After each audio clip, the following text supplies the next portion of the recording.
Hello everyone, welcome to the vlog. അപ്പോൾ ഇന്ന് 2024 last ഒരു സീനാണ് കേട്ടോ. ഞാൻ പോസ്റ്റ് ഓഫീസിൽ പോയത് സാത്തിക്കുട്ടിയുടെ സുകന്യ സമൃദ്ധിയുടെ പേയ്മെൻറ്റ് അടയ്ക്കാൻ വേണ്ടി. ഞാൻ ഇപ്പോൾ 6 മാസത്തത് ഒരുമിച്ചൊരു എമൗണ്ട് അങ്ങ് കൊണ്ട് അടയ്ക്കത്തേ ഉള്ളൂ. എല്ലാ മാസവും പോസ്റ്റ് ഓഫീസിൽ പോകാനൊരു മടി. പിന്നെ ഇത് ഓൺലൈനായിട്ടൊക്കെ നമുക്ക് ചെയ്യാം, പക്ഷേ അതിനൊക്കെ കുറച്ചൊരു പുലിവാലാന്ന് തോന്നി പോസ്റ്റ് ഓഫീസ് വഴി. അന്നേരം ഞാൻ പൊതിച്ചോറൊക്കെ മേടിച്ച് വന്ന് അന്ന് ഭയങ്കര ചൂടും വെയിലും ഒക്കെ ആയിരുന്നു. പിന്നെ നമുക്ക് പെൺകുട്ടികളെ ഉള്ളെങ്കിൽ 10 വയസ്സിന് മുമ്പ് നമുക്ക് സുകന്യ സമൃദ്ധി എടുക്കുകയാണെങ്കിൽ അത് നല്ലൊരു സ്കീമാണ് കേട്ടോ.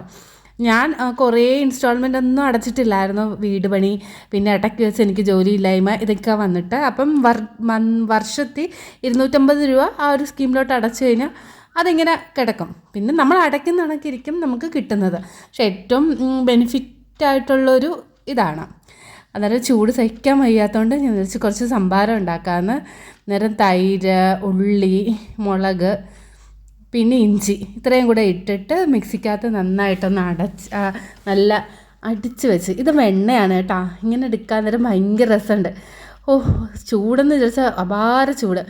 ഇപ്പോഴാണെന്ന് വെച്ചാൽ തീരെ മഴയില്ല. ഇക്കണക്കിന് ഏപ്രിലൊക്കെ ആകുമ്പോൾ എന്താ നമ്മുടെ അവസ്ഥയെന്ന് ഒരു രൂപവും കിട്ടുന്നില്ല.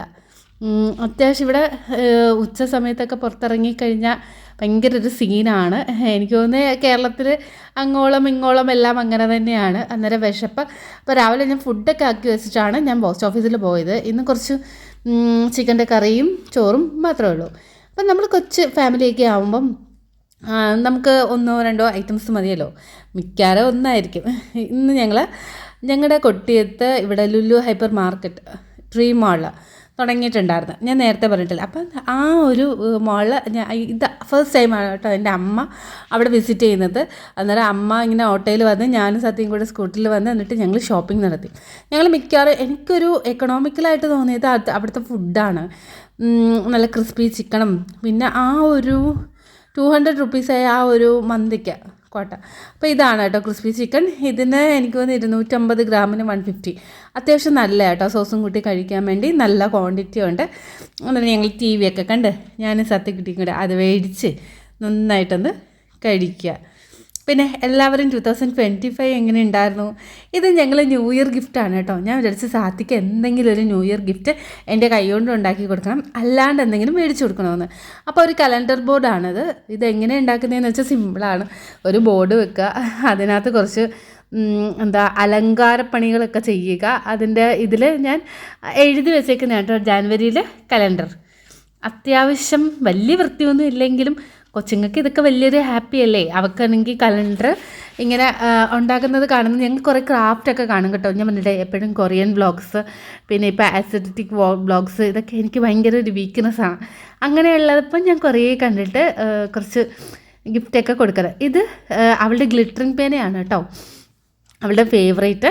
ഞാൻ മേടിക്കില്ലെന്ന് പറഞ്ഞു, പക്ഷേ നേരത്തെ ലുലു ഹൈപ്പറിൽ പോയപ്പോൾ അവിടെ നോക്കിയപ്പോൾ ഇതില്ല. ഞാൻ പിന്നെ പുറത്തുനിന്ന് ഒരു കടയിൽ നിന്ന് മേടിച്ചുകൊണ്ട് വന്നു. അവൾക്ക് പറഞ്ഞിട്ടില്ല. ഈ ബോർഡ് നാച്ചുറലി ഞാൻ ഇവിടെ ഇരുന്ന് ഉണ്ടാക്കുന്നത് കണ്ടപ്പം അവൾക്കറിയാം. ഇതെന്ന് വിചാരിച്ചാൽ അവൾ കണ്ടിട്ടേ ഇല്ല. പിന്നെ ഇത് എന്ന് പറയുമ്പം ഞങ്ങൾ ഗിഫ്റ്റ് എക്സ്ചേഞ്ചിങ് ആണ്.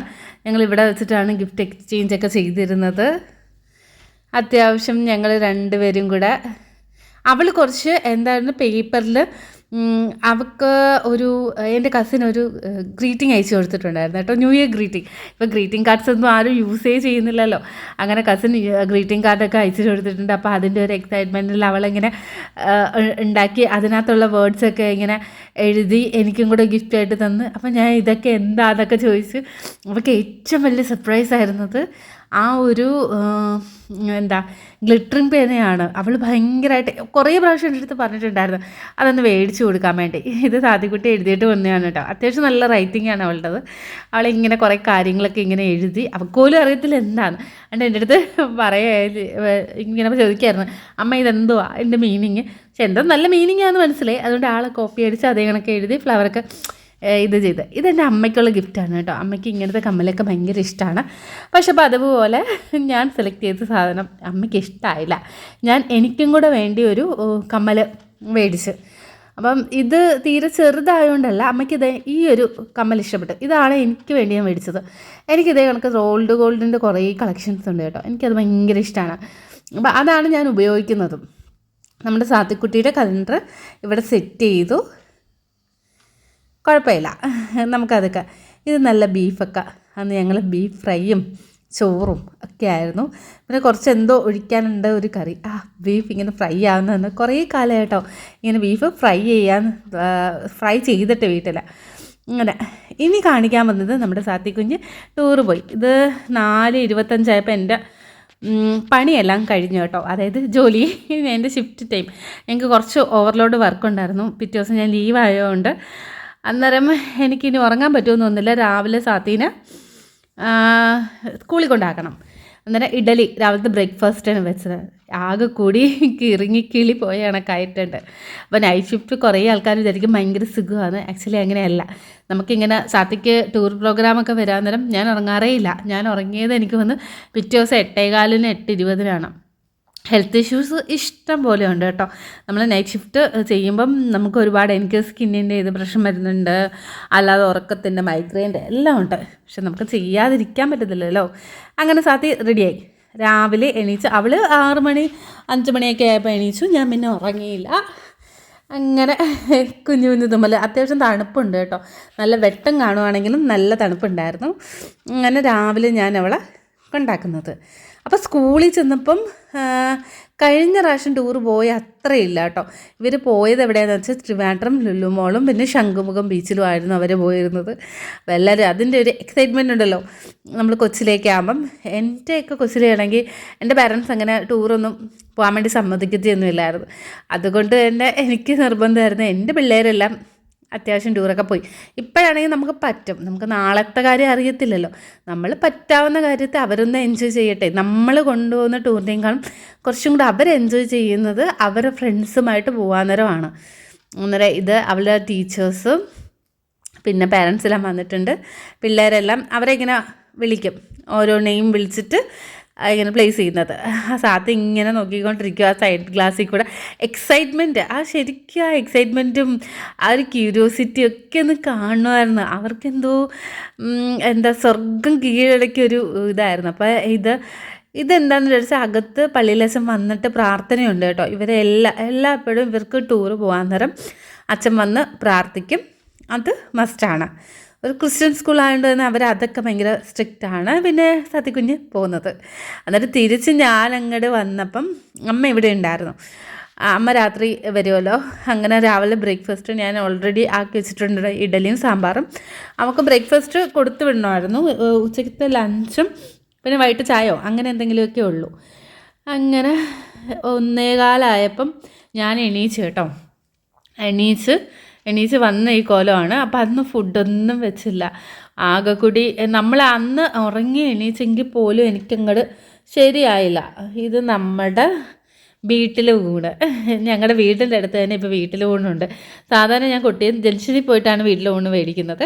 ഇത് അത്യാവശ്യം കറികൾ, ഇത് എന്തൊക്കെയായിരുന്നു, അവിയൽ, മീൻ വറുത്തത്, മീൻ കറി, പിന്നെ വെണ്ടയ്ക്ക, ഇത്രയാണ് ഐറ്റം. ഒഴിക്കാൻ വേണ്ടി മീൻകറിയും മോര് വെച്ചതും. ചിലയിടത്ത് സാമ്പാറൊക്കെ തരുന്നു കേട്ടോ, ചില വീട്ടിലൂണിലൊക്കെ. ഇവിടെ വീട്ടിലൂണിലൊരു ഫാനാണ് എൻ്റെ കൊച്ച്. അന്നേരം ഫുഡ് ഇത് ഞാൻ ഉച്ചത്തേക്കും രാത്രിത്തേക്കും ഇത് തന്നെയാണ്. എനിക്ക് പകുതി ചോറ് മതി, പകുതി രാത്രിത്തേക്കും കൂടെ എടുക്കാൻ നേരം നമുക്കന്ന് വേവിക്കേണ്ട കാര്യമില്ല. ഒരു ഊണിന് 70 രൂപയുള്ളൂ. ശരിക്കും എനിക്ക് ഭയങ്കര എക്കണോമിക്കലായിട്ടാണ് തോന്നിയത്. ഇത്രയും കൂട്ടം കറി നമ്മൾ വെക്കുമ്പം തന്നെ കുറേയൊക്കെ അങ്ങ് വേസ്റ്റാവും, കുറേ ഒന്നും നമ്മൾ ഇതില്ല. പിന്നെ നല്ല ടേസ്റ്റും. അങ്ങനെ രാത്രിയായി. ഞാൻ സാത്തീനെ വിളിക്കാൻ വേണ്ടി പാതിരാത്രി അവിടെ നിൽക്കും. അവൾ കുറച്ച് ലേറ്റായിരുന്നു കേട്ടോ. അന്നേരം അവൾ വിളിച്ചുകൊണ്ട് വരുന്ന വീഡിയോ ഒന്നും എനിക്ക് എടുക്കാൻ പറ്റിയില്ല. ഓൾറെഡി ഭയങ്കര ഇരുട്ടായതുകൊണ്ട് ഒന്നും കാണാനൊന്നും പറ്റുന്നില്ല. പിന്നെ നമുക്ക് അവിടെ ഞങ്ങളുടെ ആ ജംഗ്ഷനിലെ ആൾക്കാരും ആ സമയത്ത് ഭയങ്കര കുറവായിരുന്നു. അന്നേരം നമ്മുടെ വീഡിയോ വൈൻഡപ്പ് ചെയ്യാനുള്ള സമയം കൂടി ആയി കേട്ടോ. അപ്പം നിങ്ങളുടെ കുട്ടികളെ നമുക്ക് ഈ 2025 കുറേ ഹാപ്പിനെസ്, നമ്മളെ കൊണ്ട് കഴിയാവുന്ന ഹാപ്പിനെസ് അവർക്ക് കൊടുക്കുക. പിന്നെ പിരിവാശികൾക്കൊന്നും നമ്മൾ കൂട്ടിക്കേണ്ട കാര്യമൊന്നുമില്ല. ഇതിൻ്റെ ഇടയ്ക്കുണ്ടല്ലോ, ഞാനവിടെ നിന്നുകൊണ്ടിരുന്നപ്പം ഞാൻ ഒരു കടയുടെ സൈഡിലോട്ടാണ് നിന്നത് കേട്ടോ. എനിക്ക് അത്ര ധൈര്യം പോരാഞ്ഞത്.